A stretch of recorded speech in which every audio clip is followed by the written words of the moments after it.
Paz e graça a todos os irmãos que me acompanham nesse meu canal Provocações Teológicas aqui no YouTube. Seja bem-vindo para mais uma provocação teológica neste dia. Meu irmão, se você não subscreveu-se ainda neste canal, ajude este canal a crescer, subscrevendo-se. Ajude este vídeo a chegar a mais pessoas, clicando like, porque quanto mais pessoas manifestarem gosto nos meus vídeos, estes estarão disponíveis para muita gente. O YouTube se responsabilizará em publicitar mais este vídeo. Hoje nós trazemos mais uma provocação teológica e falando de um assunto não tanto, vamos assim dizer, não tão popular assim no contexto das igrejas evangélicas de Angola, mas é um tema já muito difundido, divulgado no exterior, e para o nosso contexto ainda é muito novo e requer ainda pessoas que possam investir muito nesta área. Eu estou a referir-me de apologética. Quero, meus irmãos, falar com vocês neste dia sobre apologética. Já ouviu falar de apologética? Você conhece o que é apologética? Tem noção deste termo? Bem, se você recorrer no livro de 1 Pedro, capítulo 1, ou melhor, 1 Pedro, capítulo 3, verso 15 e 16, até o verso 15 já o diz por inteiro. Lá o apóstolo Pedro diz claramente de que santificai o Senhor dos vossos corações, estando preparados para responder àquele que questionarem a razão da vossa fé. Bem, a palavra do original, que é a língua grega, não é? Que foi escrita o Novo Testamento. Vamos lá. A palavra que o apóstolo Pedro utiliza ali para responder àqueles que questionarem a razão da vossa fé, do grego é apologia. Esta palavra apologia, no contexto americano, devido à língua inglesa, quando algumas pessoas ouvem falar de apologética, em inglês é apologetics. Então, quando eles ouvem esta palavra apologetics, os crentes lá tendem a apresentar uma objeção, apresentar uma posição negativa, porque eles confundem com a palavra apologize.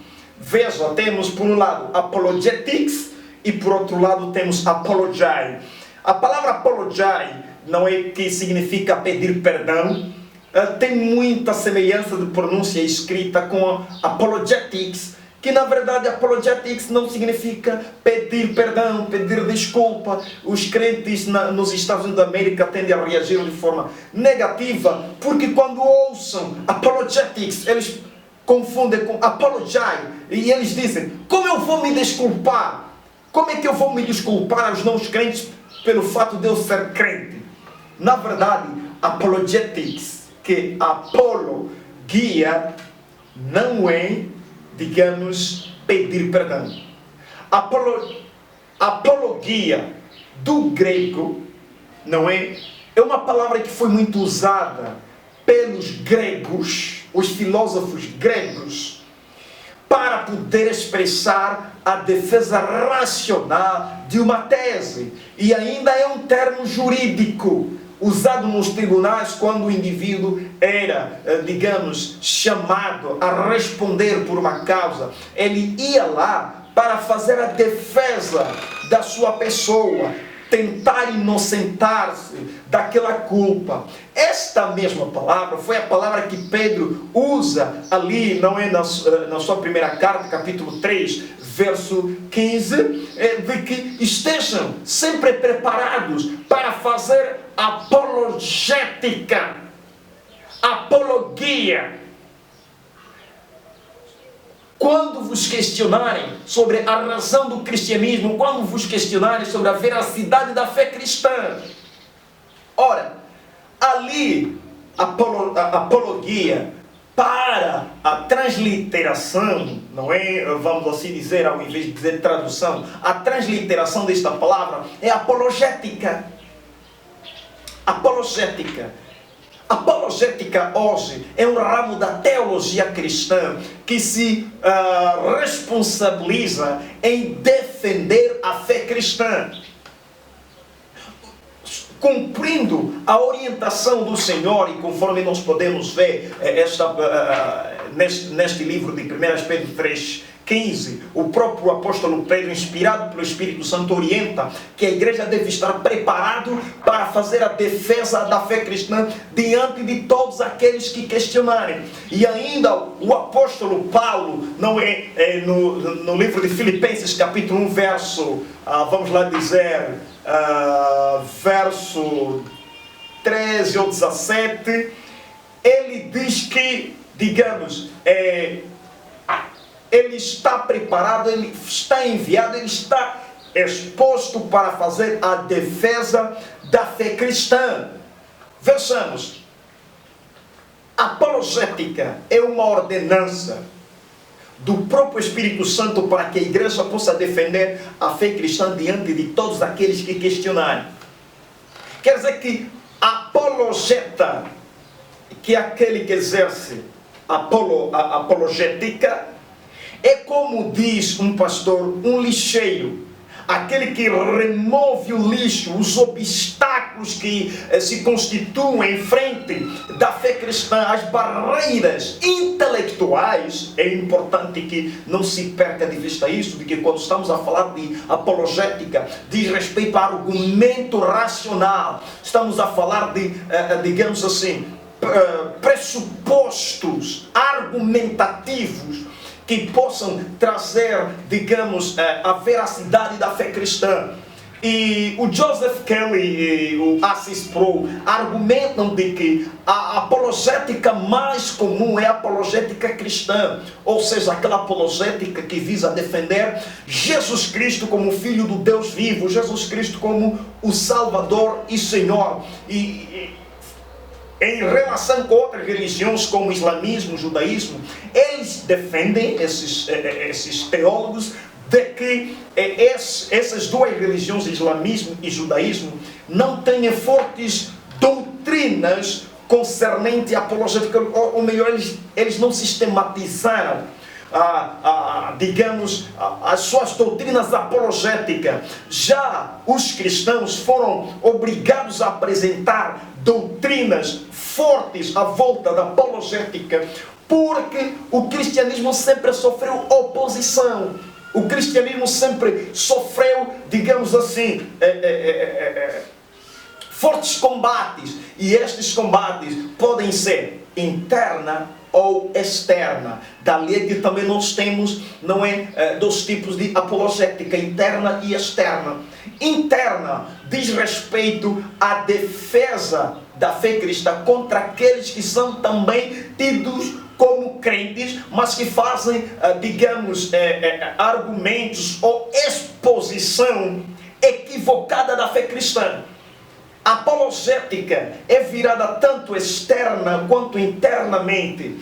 Internamente é mesmo dentro da própria igreja, porque na verdade, muitas das vezes, os expositores da fé cristã são os maiores inimigos, quando eles transmitem de forma equivocada, porque quando os expositores da fé cristã ensinam de forma equivocada, a igreja não está preparada em combatê-los. Por quê? Porque são tidos como mestres da palavra, são tidos como profetas, como pastores, e a igreja não combate. A igreja está mais preparada para argumentar contra os ateus, contra filósofos que levantam argumentos racionais contra a fé cristã, mas contra aqueles que professam, que apresentam-se com a roupagem de pastores, mas que têm pregações revestidas de heresias. Muitas das vezes a igreja não está disposta em enfrentar esses esses que trazem grandes danos para a igreja. Mas a apologética é virada tanto interna quanto externamente. Externamente é para apresentar argumentos que possam trazer veracidade da fé cristã de forma a responder aos questionamentos dos céticos, dos ateus, daqueles que tendem, digamos assim, a tirar a veracidade da fé cristã, e assim pudermos trazer uma edificação para os crentes, até mesmo conquistar os intelectuais. Não é porque eles levam-se muito pelo argumento racional, então nós devemos buscar argumentar de que a fé cristã é sustentável. A fé cristã não é algo irracional. Ela pode não ser algo racional como tal, mas também não é irracional. Ora, é importante que tenhamos, digamos, os apologetas dentro da igreja. Internamente, a importância de termos apologética, ela visa edificar a fé dos crentes. Os cristãos vão perceber que ser cristão não é ser, digamos assim, um fanático, um não esclarecido. Porque se nós não esclarecermos a igreja sobre a fé cristã, eles vão encontrar grandes embates, sobretudo os jovens quando ingressam nas universidades. Eles encontram professores catedráticos, professores investigadores, e que muitas das vezes são críticos contra o cristianismo. Estes vão sofrendo, os irmãos vão sofrendo muito na sala de aula, se a igreja não equipar. E com isso, eu gostava que quem estiver a me acompanhar, se for líder de uma igreja, compreenda uma coisa. Há um lema que uma igreja brasileira usa muito, que eu amo. Ele diz assim: é proibido não pensar. É proibido não pensar. Traz-se essa máxima contradizendo uma máxima comum, em que parece que os cristãos são proibidos de pensarem. A igreja não pode pensar que os cristãos só devem sentir e não pensar. Não podem pensar que a fé cristã é algo simplesmente para ser obedecida e não compreendida.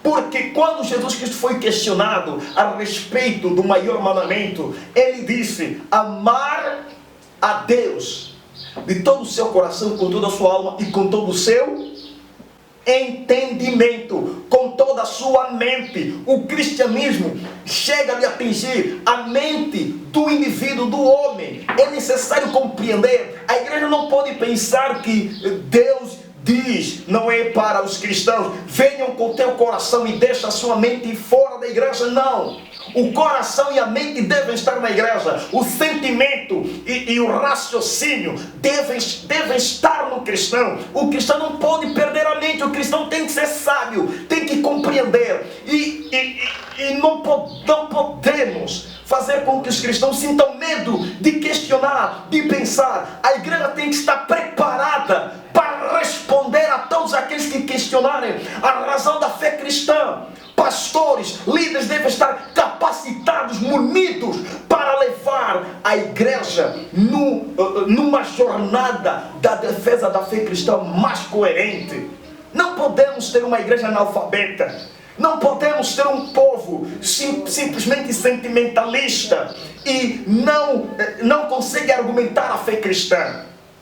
Não proíbe os crentes de pensar, de estudarem. Nós precisamos de fazer a defesa da fé cristã, internamente quanto externamente. Isso só é possível se os cristãos não forem proibidos de pensarem. Pode haver no seio da igreja uma classe para discutir assuntos difíceis de serem respondidas.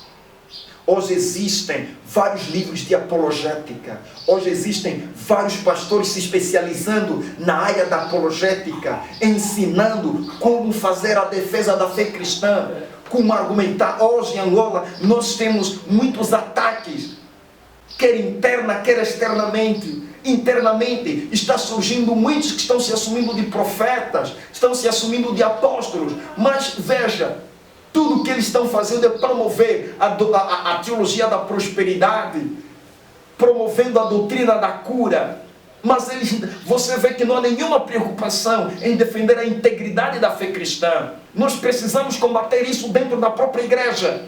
Nós precisamos defender a pureza. Deixa levar-lhe um pouco na história. Tertuliano foi um dos pais da igreja que defendeu a fé cristã, trazendo o conceito da Trindade.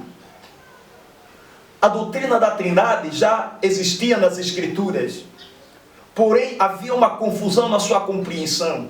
O cristianismo, os cristãos eram, digamos assim dizer, dito ou taxados como uma religião politeísta, de que eles adoravam três deuses, assim contradizendo o ensinamento das Escrituras.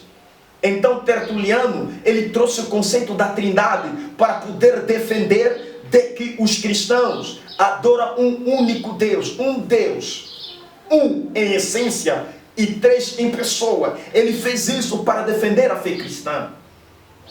O que não falar de Agostinho de Hipona?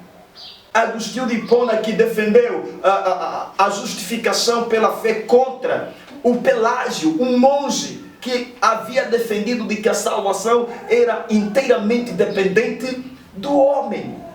O que não falar de Justino Mártir, não é? Um homem que fez grande apologética, e que ele morreu decapitado por defender a fé cristã. O que está acontecendo com os crentes hoje? O que está acontecendo com pastores, com líderes hoje? Não há preocupação em defender a integridade da fé cristã, a veracidade bíblica. Hoje estamos sendo invadidos por vários ensinamentos e nós estamos nos adaptando a esta realidade. Não há interesse em defender a fé cristã, em sistematizar a fé cristã, argumentarmos diante desses indivíduos.